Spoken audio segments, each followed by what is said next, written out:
Ngayon ko lang po isa sa publiko ito. Maraming beses po ako inalok na talikuran ang independent majority block kapalit ang pagbabasura sa aking kaso. Ngunit, hindi ko po ito tinanggap. Mas nanaig ang paninindigan ko na ako'y manatili sa hanay ng mga kasamahan ko sa independent majority block. I stand my ground. Ngayon kung tatanungin nyo kung sino sila, abangan ninyo ang susunod na kabanata. I stand my ground because what is at stake here goes far beyond my personal circumstances. What is at stake here is the independence of the Senate. This institution must never become vulnerable to external pressure. It must remain free from political coercion, free from undue influence, and free from any scheme designed to weaken its constitutional role as a co-equal and independent branch of government. Pagbabasa ng tarot, napakadami po ang nag-message sa amin ng mga viewer, subscriber. Humihingi po sila ng update tungkol po kay ating Vice President Sara Duterte. So, kung ma-analyze nyo po yung ating previous na tarot tungkol sa ating Madam Inday, Sara Duterte, ito po ngayon ang 2026 na update na nakikita ng tarot. Again and again, this is for entertainment use. Ang pikon, huwag magagalit. Ang pangit, itapon. Ang maganda ang ating pilit na pangibabawin. Tarot, ipakita mo sa akin kung ano nakikita mo sa ating Vice President Sara Duterte sa taong 2026 and onward. Again, ito po ay aking babalasahin at i-scrabble, then scramble. And kung ano po ang madampot ko, ito po ay ipinagkaloob ng tarot at ng universe. Ayan. Kaya po, ayan na, kita nyo kalat. Walang reshuffle po ito. Pakita mo po sa akin kung ano nakikita natin sa 2026 kay Binibining Sara, Vice President Sara Duterte. Nakikita nyo po ito? Isang lalaki ang mahigpit na talaga namang pinag-iisipan niya. Ayan po, nakita nyo to, lalaki, nakataob. Ibig sabihin kaya po siya nakataob, nag-iisip pa siya ng maraming, nakita nyo po itong cups, ito po ay maaaring signifies of kaso. Bakit sinabi kong signifies of kaso? Kasi po, di ba, pag nagpa-file ng mga kaso, magastos. Pag nagpa-file ng kaso, kinakailangan ang, para siyang ginto. So, para sa kanya, yung isa-sign niya o ibabato niya para kay Ma'am Sara Duterte ay matinding mga ginto daw or matitindi. Conversion nito sa salitang ibinabato niya ay matitindi na. As in, masisira ang pangalan ng ating Vice President doon sa binabalak niyang ibabato. Unfortunately, nakabaliktad po siya. So, ito po ay malalampasan ng ating Vice President. Haharapin niya ito, and unfortunately, kung sino ka man na lalaki ka, kasi lalaki siya na nag-iisip talaga kung anong dapat gagawin. At may isang nag-feed sa kanya. May isang, nakita niyo po, may isang kamay. Yan, may nag-feed po sa kanya para batuhin ng napakaraming mabibigat na kaso si VP Sara ngayong taong 2026-27 hanggang sa kandidatura. Pakaisipin niyo pong mabuti dahil ayon po rito, nakabaliktad. Kung ano pong ibabato ninyo, again and again, ito po'y tarot lang. Ako po'y taga-interpret lang. Kung ano pong ibabato ninyo sa kanya, dahil siya naman ang in-scrabble name ko rito, ito po ay dapat yung pakaisipin dahil hindi magtatagumpay ang pagsira ninyo ng kanyang pangalan. Kung sino ka man na lalaki na nag-iisip, paulit-ulit kong sinasabi, akala ninyo sa tatlong maaatikabong akusasyon ay mapapasuko nyo ang isang Inday Sara. Sorry po, mababaliktad ang sitwasyon sa huling laban. mananatili pong matatag ang ating Inday Sara. Ang problema lang po talaga ang emosyon niya tungkol sa kanyang father. Yun lang. Pagdating sa kaso, haharapin niya pagdating sa lahat. Pero yung puso ay baliktad. Yung puso at isip niya ay talagang natutorture sa pag-iisip sa kalagayan ng kanyang ama. Lalaban, sana naman malampasan ito ng pamilyang Duterte. Sana po ipagdasal ng buong sambayanan na malampasan ng ating family ng Duterte ang isang pagkawala ng isang taong mahal ng sanlibutan. Ito po ay hindi pa tsak na magaganap. Sinasabi lang po sa atin ng tarot kasi po on and off na ang kalagayan ng isang tao na nasa malayo na nakakulong. Ibig sabihin ng on and off ang health. Minsan biglang tumataas ang lahat ng kanyang blood pressure, ang kanyang sugar, and even the emotion and the stress ay tumataas at paiba-iba. Alam nyo, nakalagay dito, magdasal lang po tayo kung kayo po ay talagang mahal nyo po ang dating Presidente Duterte, magdasal lang po na makayanan lahat.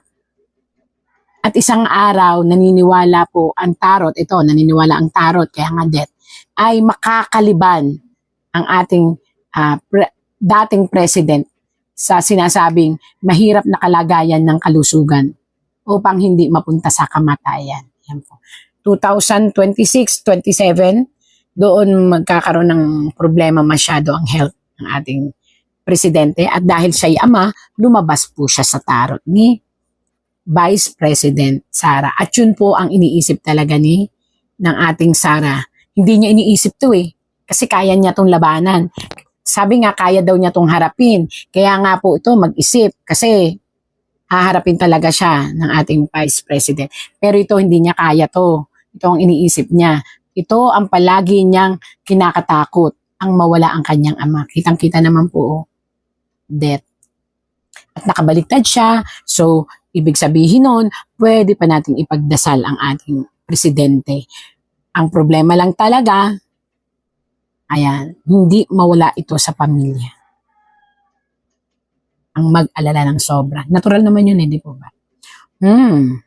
May isang panukala ang ating Inday Sara Duterte na lalo siyang mamahalin ng masang Pilipino. Ito po ay isang panukala na batas na magbibigay sa kanya ng napakalakas na estabilisasyon sa pagmamahal sa masang Pilipino. Muli at muli po mapapatunayan niya na ang lahat ng akusasyon sa kanya ay kanyang may lalaban.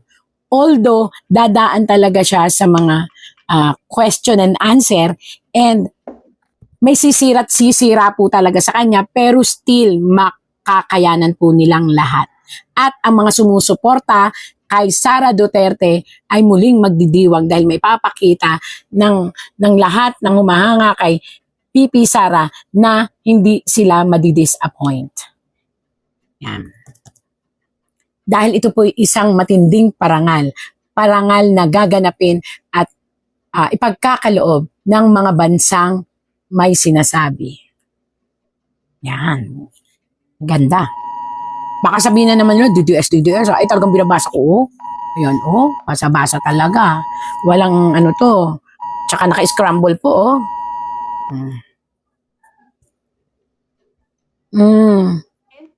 Kaya lang po, ang inang bayan, ang dami talagang sumusubok sa katapangan at sa katatagan ng ating Inday Sara. Mag-ingat. Ingatan nyo pong mabuti at huwag kayong lalayo at aalis ng walang kasama. Meron po ditong isang babae na hindi ko po maintindihan tong babaeng ito. May isang kausap na kilalang lalaki na nasa gobyerno rin po, gobyerno, na may masamang parang meron silang binubuo. May binubuo sila na isang hindi ko po kilala tong babaeng to pero itong babaeng ito ay matindi ang galit.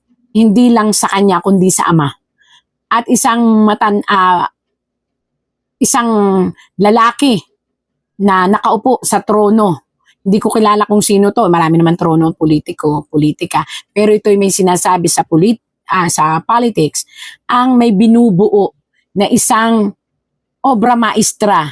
Pag sinabing obra maestra, pinag-aralan, ito ay, kumbaga sa ay talagang sinasala. Ayan po, paano ko nalaman? Ayan po, may dala silang sinasala ng mga taong ito.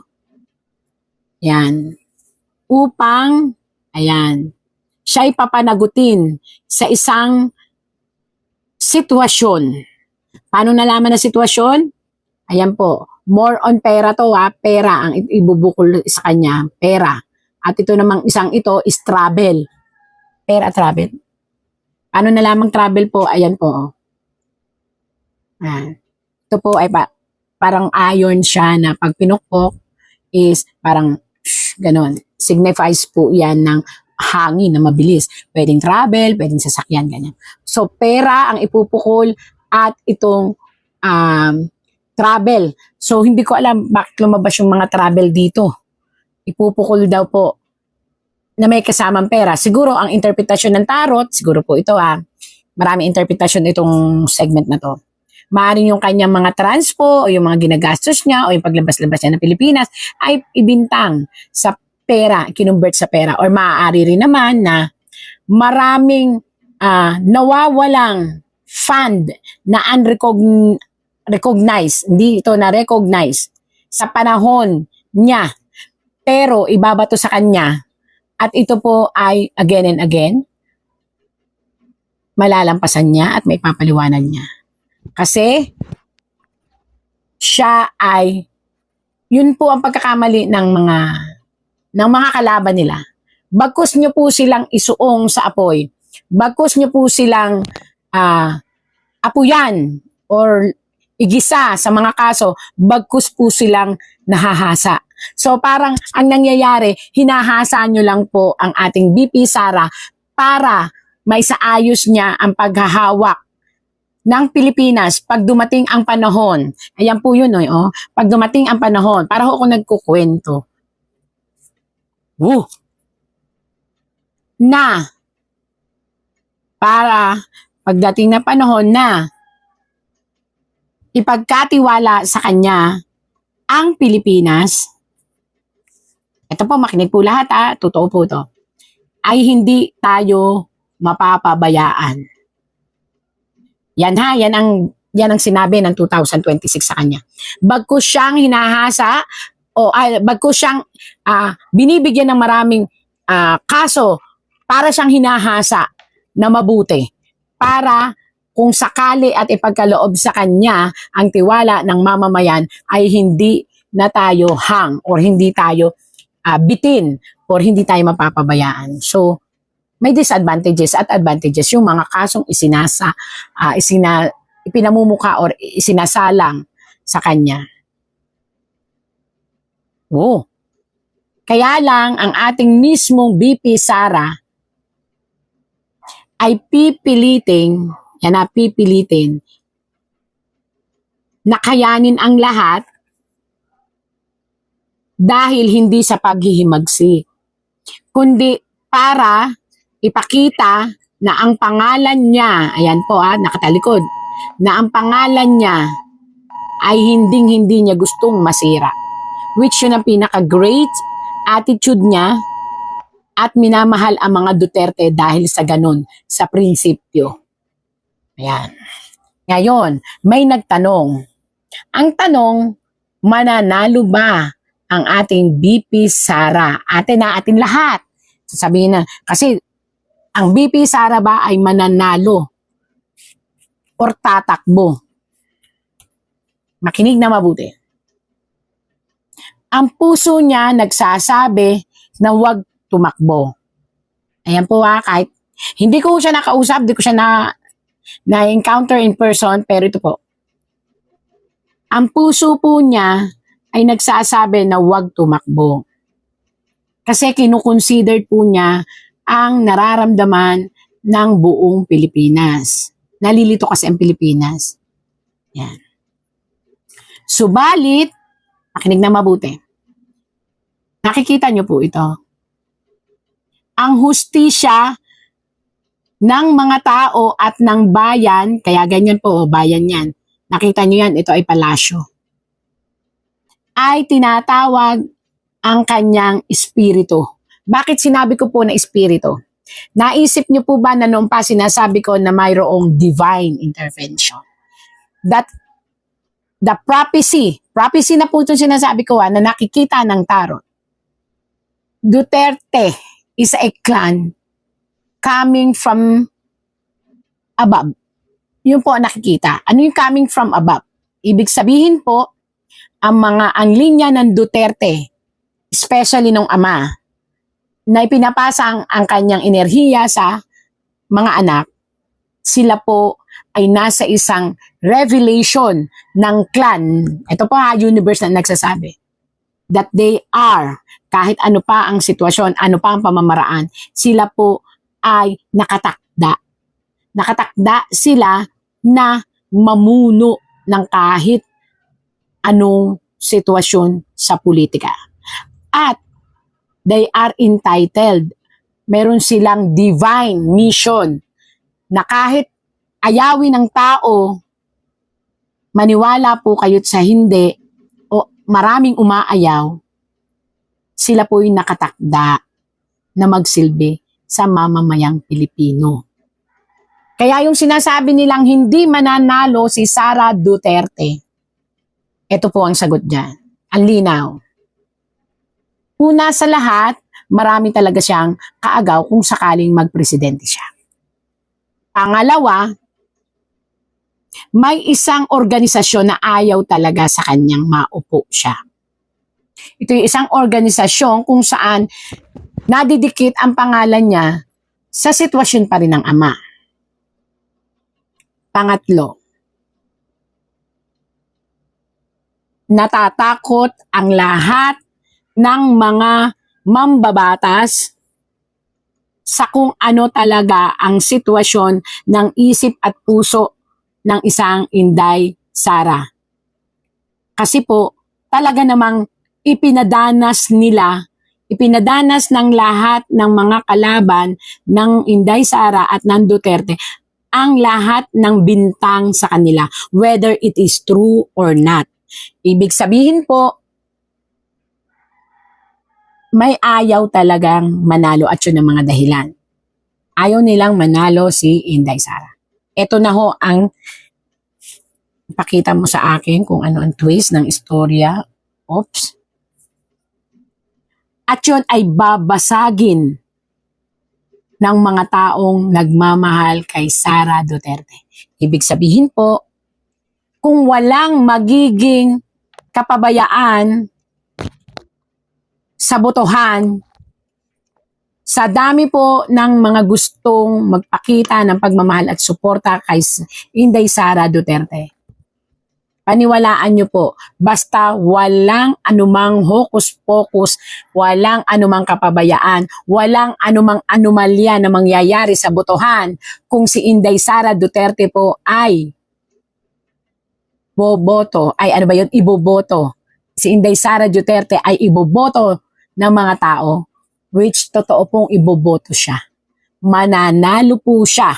Tandaan nyo, ako na po ang nagsabi, wag lang magkakaroon ng dayaan, wag lang magkakaroon ng kapabayaan, at wag lang magkakaroon ng sinasabi na pagbabaliktad ng sitwasyon. Sara Duterte will won the heart of the Filipino masses. Ibig sabihin, taong bayan ang magnanais na siya'y manalo. Kaya dito sa huli, marami ang magkakaroon ng sariling mga, kumbaga, ano bang tawag doon? Ito ang aking kandidato, ito ang aking kandidato. But the Duterte clan, hindi na sila mabubura. Merong isang senador ang kinausap mismo yung ng utak ng sindikato. Pumunta ron sa Malacanang at itong senador na to, nag-iiyak. Babae o lalaki yung utak? Lalaki yung utak, doon nag-iiyak. At kung sino yung nag-iiyak na senador, lalaki rin. So umiyak yung senador, ha?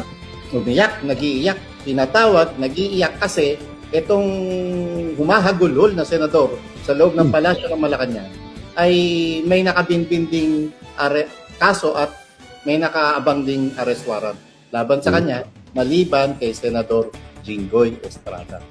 Pero itong si Senator Jinggoy, di ba tinawagan din ng isang babaeng utak? Yes. Base sa impormasyon ko, Pam, maaaring itanggi to ni Senator Jinggoy Estrada at syempre pwede rin itanggi ng Malacanang. Ito lang naman yung mga naririnig natin sa paligid.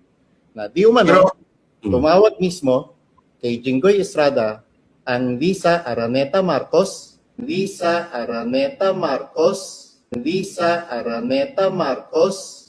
at sinabihan niya, tumawid ka na, hindi ka kakasuhan, at walang ilalabas na warrant of arrest sa'yo.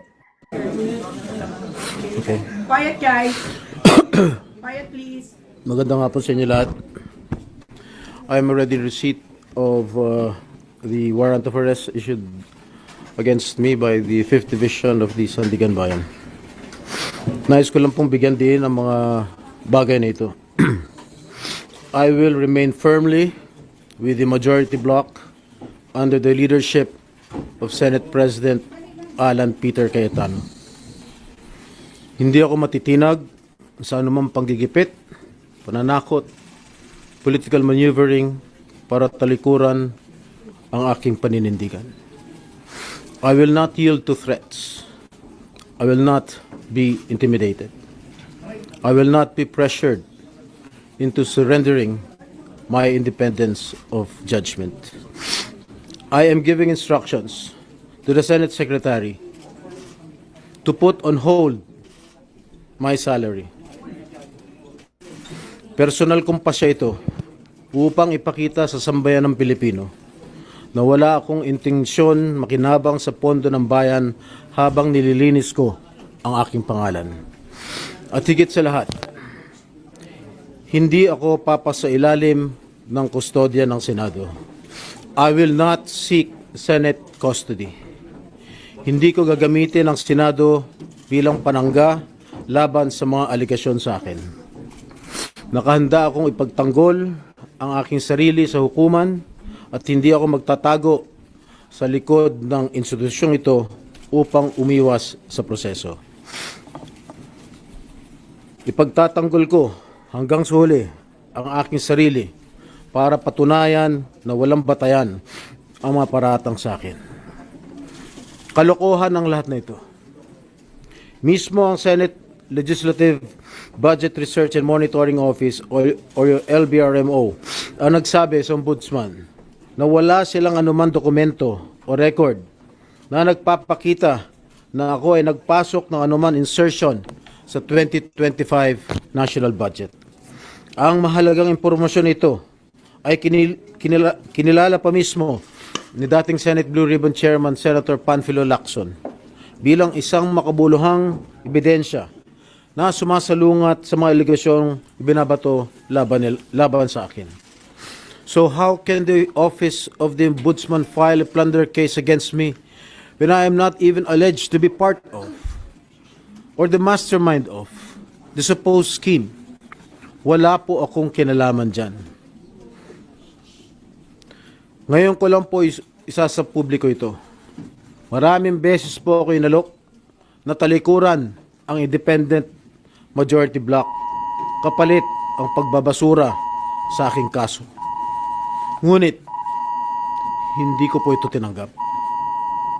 Mas nanaig ang paninindigan ko na ako'y manatili sa hanay ng mga kasamahan ko sa independent majority bloc. I stand my ground.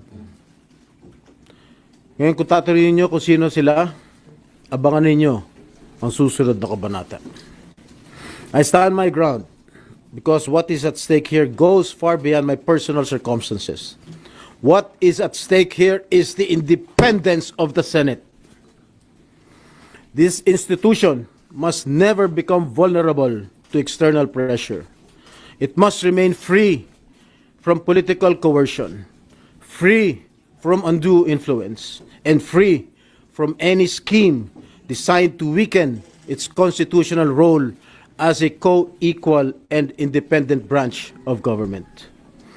If this is the price I must pay for the decisions I have made and the principles I have chosen to uphold, then I am prepared to face the consequences, however difficult they may be, especially for my family. I will not be broken by accusations, nor will I yield to political pressure. I will meet these charges head on. I will be proceeding now to the CIDG to voluntarily surrender myself. Maraming salamat po.